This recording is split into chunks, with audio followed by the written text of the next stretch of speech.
Assalamualaikum warahmatullahi wabarakatuh.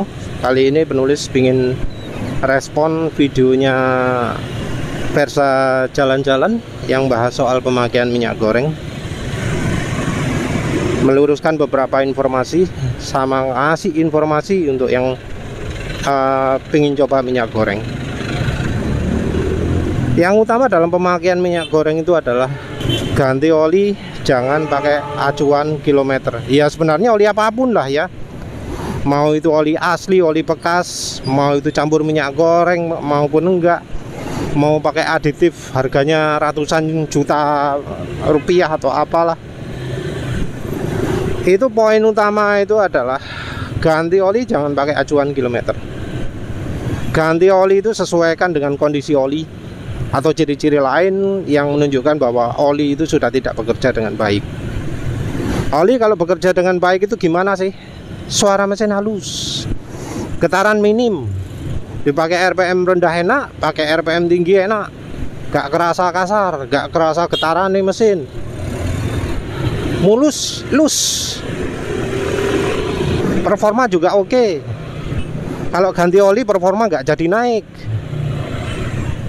Mana ya, warna oli juga nggak sampai hitam kelam gitu ya. Atau kalau pakai diteteskan kertas tisu dan dibiarkan kering 3 jam, warna olinya nggak coklat.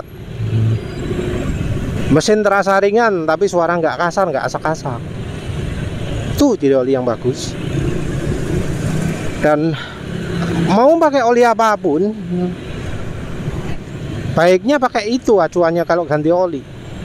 Kalau suara mesin sudah asak-asak, kalau performa mesin sudah turun, kalau getaran mesin sudah keras, ya ganti olinya. Nah berikutnya itu, ya jangan pakai 100% minyak goreng. Kenapa? Karena ya memang benar omongannya orang-orang, minyak goreng itu nggak ada aditif yang khusus untuk oli mesin. Jadi oli mesin itu nggak cuma base oil dong, ada aditif. Yang paling penting itu terutama adalah aditif anti aus. Karena aditif anti aus ini berfungsi ketika oli sudah terlalu encer dan olinya nggak bisa jadi pelapis, jadi pelindung antara logam yang saling bergesekan. Jadi kalau sudah terlalu encer nggak ada kekuatan olinya. Nah di saat seperti ini aditif anti aus jadi fungsi penting, karena aditif anti aus itu akan membentuk lapisan yang mencegah terjadinya keausan yang lebih parah. Jadi ketika kedua logam itu saling bergesekan, terus timbul panas, timbul tekanan, maka aditifnya ini akan bereaksi secara kimia membentuk lapisan baru yang mencegah terjadinya keausan lebih lanjut. Inti utamanya adalah anti aus, walau beberapa punya sifat juga melicinkan. Nah di minyak goreng nggak ada itu. Sehingga kalau misalnya ya pakai 100% minyak goreng di kondisi-kondisi di mana oli itu sudah jadi terlalu encer, minyak gorengnya jadi terlalu encer, nggak ada lagi perlindungan mesin. Pakai minyak goreng itu ibarat pakai oli palsu ya, base oil tok, gona aditif. Jadi nggak akan betul-betul licin.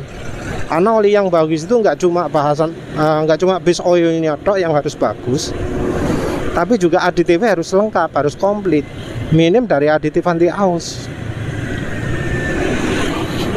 Nah untuk melengkapi ini sementara masih belum banyak ya penelitian-penelitian, riset murah-murahan lah ya. Yang sudah ada ya paling Steliron itu. Oli samping juga bisa membantu tapi itu tidak 100%. Masih ada yang kurang lengkap dari oli samping itu, karena oli samping dirancang untuk asap minim. Nah, asap minim itu artinya aditif padatannya sedikit. Padahal kalau butuh oli mesin yang bagus, aditif padatannya harus cukup banyak. Jadi ya yang lebih rekomendasi itu adalah campur oli mesin. maksimal 50%. Aditif-aditifnya nanti nebeng ke oli mesin. Oli mesinnya juga pakai standar lama, karena kalau standar yang baru aditifnya biasanya lebih minim. Jadi kalau yang ya sudah ketahuan bagus aditifnya itu ya oli Orange SAE 40 atau SAE 20 W50, meseran B40 botolan, itu yang aditifnya oke. Kalau yang agak mahalan ya ada oli Motul multi power,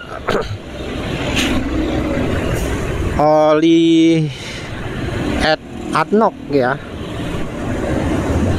oli Ravenol TSI buat 50%. Tapi kalau 50% itu olinya jadi encer. Jadi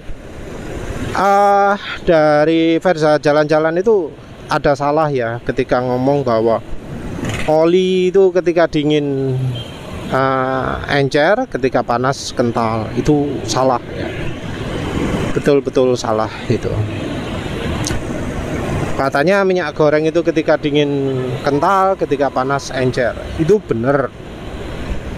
Tapi ketika dikatakan 180 derajat berbeda ya, itu salah.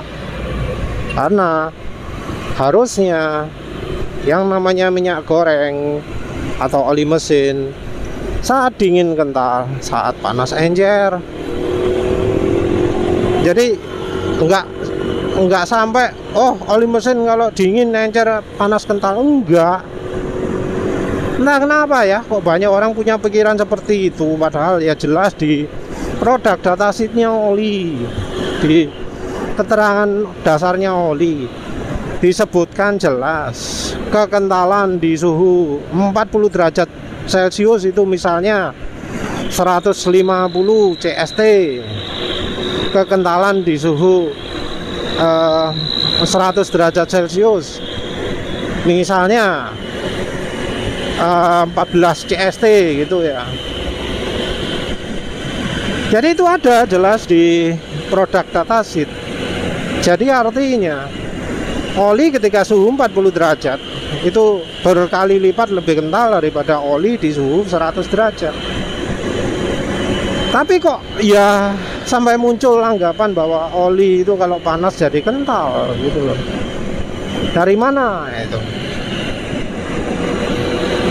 Ya sayangnya orang-orang sekarang memang nggak verifikasi informasi dari orang fasik ya. Jadi ada orang fasik membawa kabar, informasi ini nggak diverifikasi. Yang akhirnya tentu ya bawa korban. Yang sudah pasti itu adalah minyak goreng itu memang lebih encer daripada oli. Terutama dalam keadaan dingin ya. Kalau dalam keadaan panas mungkin mendekati. Kenapa kok bisa mendekati? Karena viscosity index oli itu tinggi. Karena viscosity index oli itu tinggi, perbedaan kekentalan antara dingin dan panas itu jauh lebih kecil daripada oli mesin. Jadi waktu dingin itu memang kental, tapi ketika panas tidak terlalu encer. Beda dari oli mesin yang viscosity index-nya rendah. Kalau dingin kental sekali, kalau panas encer. Jadi justru ya oli yang viscosity index-nya tinggi, angka depannya dan angka belakangnya perbedaannya makin besar. Perbedaan makin besar itu bukan menunjukkan perbedaan kekentalannya makin besar, tapi justru menunjukkan perbedaan kekentalannya makin kecil. Nah ini loh yang agak membingungkan. Yang single grade yang nggak ada W-nya sama sekali, itu merupakan oli yang paling ekstrim, paling besar perbedaannya antara dingin dan panas. Tapi ini kita ngomong soal panas toh ya, kita belum ngomong soal pemakaian RPM tinggi atau shear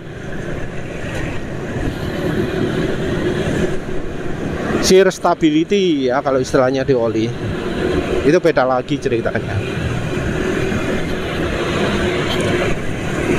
Balik lagi ya, disebutkan juga bahwa oleh Verza jalan-jalan ini Minyak goreng itu keunggulannya murah. Murah.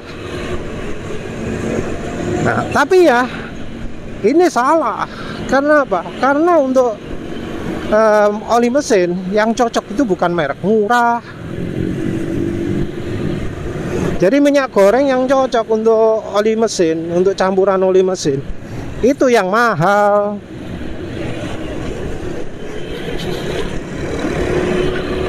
Kalau kita ngomong yang terbaik loh ya, yang baik ya. Kalau sudah kepepet ya Vilma, Bimoli Klasik silahkan lah. Tapi kalau memang butuh yang benar-benar layak, minim itu KCO. KCO itu minyak goreng campuran sawit dan jagung. Harganya 45.000 lah anggap aja. Yang lebih baik lagi adalah minyak jagung. Minyak jagung ya kalau butuh untuk ketahanan. Kita nggak ngomong halus, nggak ngomong licin, tapi ngomong ketahanan. Sebagai oli yang paling tahan, minyak jagung itu cocoknya. Selain itu minyak jagung juga titik bekunya lebih rendah. Jadi kalau ditaruh freezer, minyak jagung bakal tetap encer.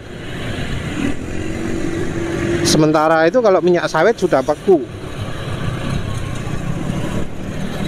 Nah, jadi salah ya kalau kita itu kepikiran pingin murah pakai minyak goreng ya. Murahnya bukan dari sisi harga belinya kita, tapi dari sisi lama pemakaian, dari sisi olinya lebih awet. Tapi tetap ya, sebagus-bagusnya minyak goreng, keawetan itu sangat bergantung pada bahan lain dari olinya itu.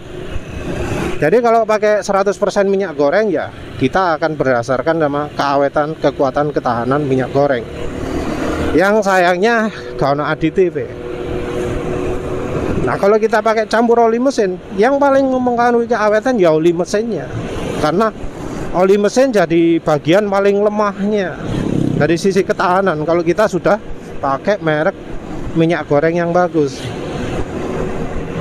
Jadi kalau sudah pakai minyak jagung merek Turna, CCO, Dianas, Mama Suka, maka yang jadi titik lemah adalah oli mesinnya. Oleh karena itu penting sekali untuk pilih oli mesin yang aditifnya cukup baik, cukup banyak, cukup lengkap, yang base oilnya pun cukup baik. Jadi nggak gampang-gampang ya menggunakan minyak goreng itu. Wajib tanya-tanya. Karena toh sudah banyak yang pakai, sudah banyak yang coba-coba, sudah banyak yang membandingkan. Tanya kan yang sudah coba, yang sudah membandingkan, yang sudah pakai, yang enak yang mana, yang bagus yang mana, yang jelek yang mana. Karena sering orang yang mengeluh itu adalah orang-orang yang nggak tanya-tanya ketika coba-coba itu. Kalau yang tanya-tanya, ya hasilnya positif. Kalau yang nggak tanya-tanya, ya ada sampai turun mesin juga. Jadi ya baiknya tanya dulu lah. Ya wes itu saja. Terima kasih sudah menonton. Assalamualaikum warahmatullahi wabarakatuh.